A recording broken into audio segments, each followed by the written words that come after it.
Hi, so today I'll be presenting the results and discussion for Kamath's et al. Study from 2014 called Anterior Cruciate Ligament Injury, Return to Play, and Re-Injury in the Elite Collegiate Athlete.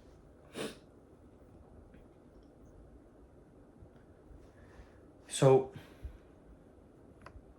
starting with the results, to quickly review, this is a retrospective cohort study comparing two groups, athletes who had ACL reconstruction before college, called the pre-collegiate group, and those who had surgery during their college careers, or the intercollegiate group.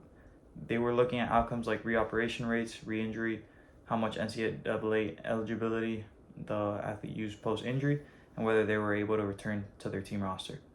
So the section results. So the results section really served as kind of like the heart of the study, where they finally laid out everything that they found throughout the study. For the pros, there's some good points that they made in the pros, and there's some good points that they made in the results, and some good ways that they presented some of the data. First, I think they did a good job by giving us clear descriptive statistics before jumping into like any kind of analysis. They told us how many athletes were trying to play, how many needed reoperation, how long they played after, and they broke it down by group. Second, the one inferential test they use a chi-square test, and I feel like that was appropriate for the variables they were trying to oversee. And they looked at whether more severe injuries led to less eligibility being used post-injury.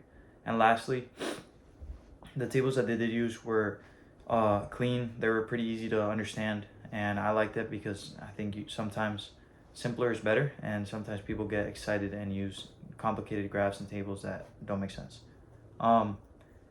The tables were organized by group and sex, which also made the comparisons a little more simple, even though they didn't really test them. They didn't test most of them statistically. For the cons, there's unfortunately a lot of limitations in the way that they analyze the results.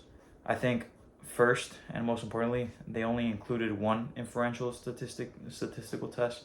So while it was good to include that, and while I think they did a pretty good job at including that, I think the lack of more kind of left the results falling short. All the other outcomes were left as descriptive, so they didn't really analyze the rest, so we can't say for sure whether the differences between the groups were statistically significant, which is obviously very important to take into consideration if you want to make decisions based on this. They also didn't report effect sizes or confidence intervals. So even when we do see big differences in percentages, we don't know how meaningful or reliable they are, which can be a problem. And there's no discussion about whether statistical assumptions were checked. Things like normality, sample size, which leaves room for errors, both type 1 and type 2. And I think that since they did report a lot of outcome, I think trying to control these errors would have been beneficial to them. And because they don't do this, it kind of falls short and takes away from the good that they did do that we went over in the pros section. So I think maybe trying to be a little more analytical, trying to be a little more careful as to what limitations they're facing, and kind of like not just taking things at face value would have improved that in this section. Overall, the data used in the data used in the results section was informative, but I don't think the statistical analysis goes far enough. The authors chose not to statistically compare the PC and IC groups directly, which again I think was good that they called out, and it was good that they recognized that. But I think there's still ways that you can kind of do that, and I think that kind of weakens their conclusions a little bit. And again, the chi-square test was good for the one analysis that they included, but it would have been nice to see more.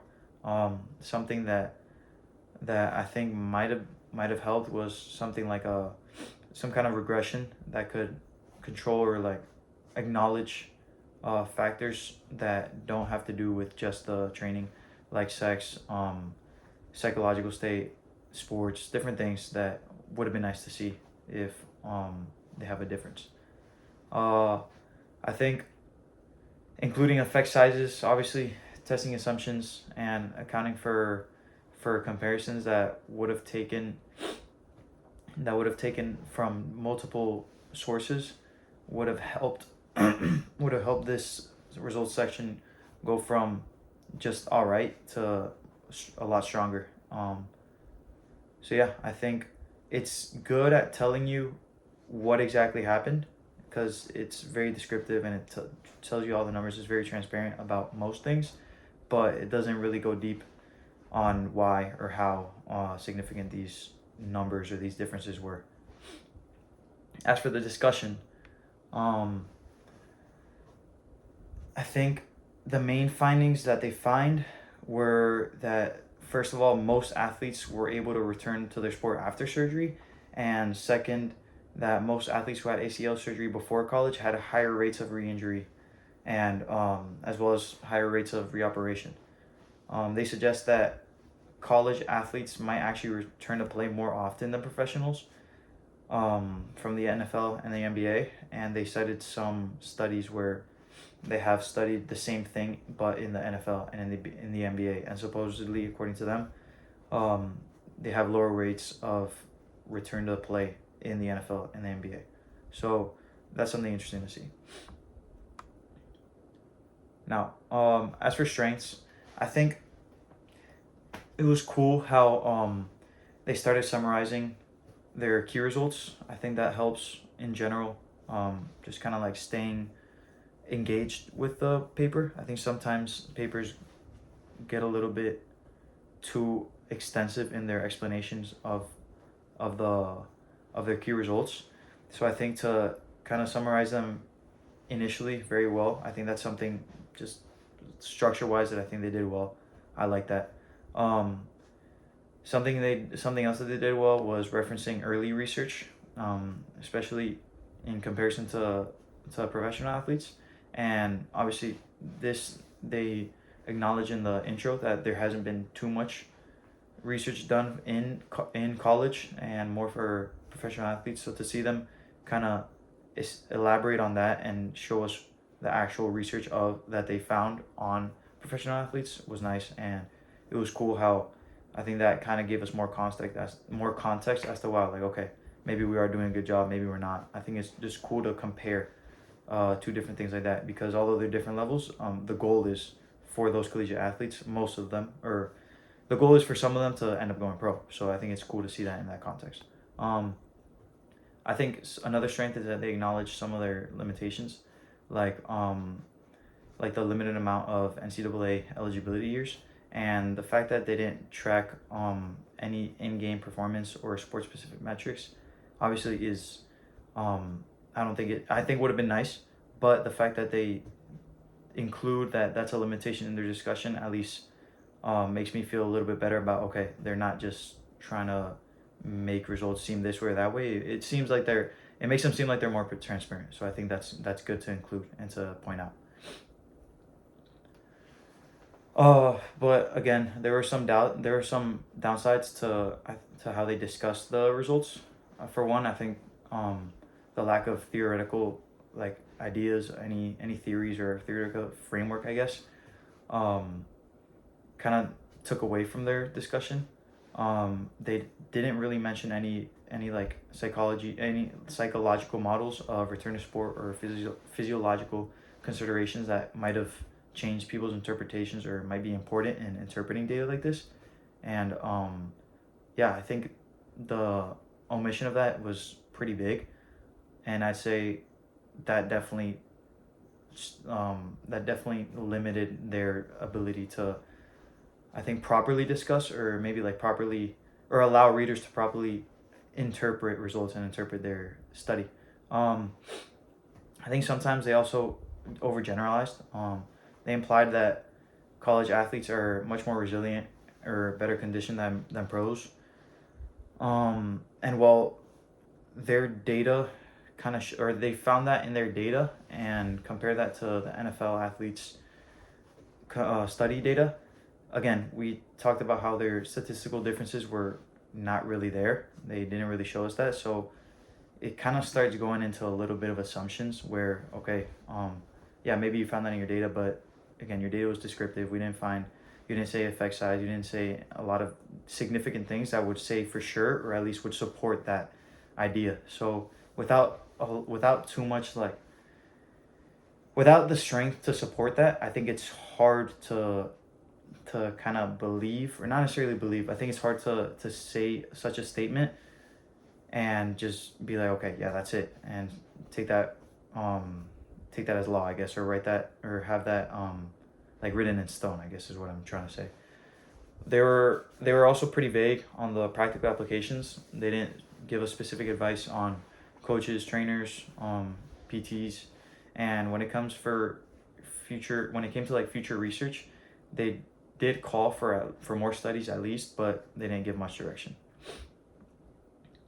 So my critique for the discussion is that it was nice in the beginning where they were clear and they tried to tie it to prior literature, but it didn't really push the conversation forward as much as I think it could have. And it started kind of speculating as to what what their data meant. And finally, I think, again, there was very little kind of like exploration as to how these findings might differ by sport, gender, maybe surgery techniques, and they didn't really fully address the limits of their own analysis. So yeah, I think that would have been better. I think their discussion isn't really that strong because of these things.